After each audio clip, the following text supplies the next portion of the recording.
Congratulations, mister. The Fast and the Furious, I think they say it's going to cross like 1 billion like today or something, right? It just opened. It's the biggest opening of all time. That's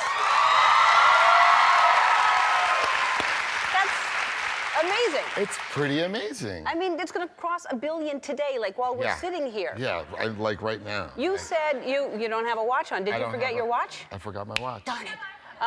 Can I use your watch, please, for a minute? I'm kidding. She just wants you to have something of hers. So this is amazing because you don't believe in sequels. You thought there should not be a sequel. Initially, that's true. Yeah. That's true. Back in the 80s and the 90s, if you sequelized a movie, you lost every chance of it being a classic or being something special. Right. And so I turned down the first 2 attempts for a sequel. And then they said, okay, you write it, you produce it. And I said, okay. And now we're here with the biggest. Amazing. Only because of you. Only because of you. Only because of you. Them and their good movies. It's a combination. It has to be a good movie for them to go see it and love it the way they love it. So there's you know, people think of the explosions and the submarines and us outdoing each, you know, action set piece. But at the core, it's love. Mm-hmm. At the core, it's all love. That's what makes Fast and Furious what it is. Speaking of love, let's talk about Charlize. So Charlize Theron, or Throne, or Theron, or she's so many ways Theron. to say Throne. So there's a quote here. His character, this is about the kiss. Yeah. His character is just, she said this on the show, she is just frozen like a dead fish. And what? Yeah. What?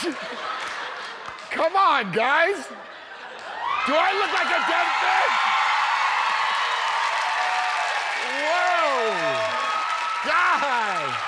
No, that looks like a Connie Corso that's saying, don't do this in front of Letty.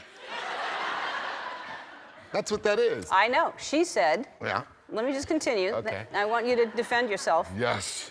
His character's just frozen like a dead fish. What? What's this? He's saying it's the best kiss ever. It was the most psychotic kiss ever, and this whole spiel about how lips don't lie. I like a little more movement in my men. Movement in your men!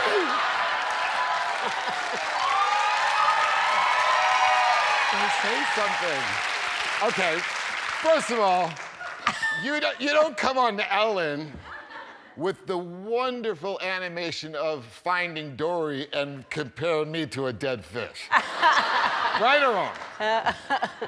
Go ahead. But I'm not sure what happened just now. I don't know how that solved anything, but that's fine. All right, Guardians of the Galaxy. You just are in just like blockbuster after blockbuster, and this is the first movie, I think, is this the first movie your kids can go see? It's the first movie that my kids can see, and I took them to the premiere. And did they love it?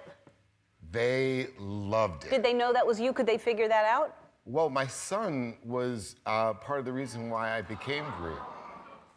My son I brought home a book of concept art from Marvel, and I said, who do you think Marvel wants Daddy to play?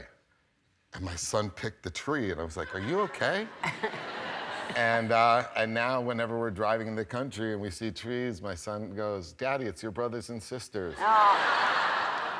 That's adorable. That's sweet. I brought my daughter here on this show. I know.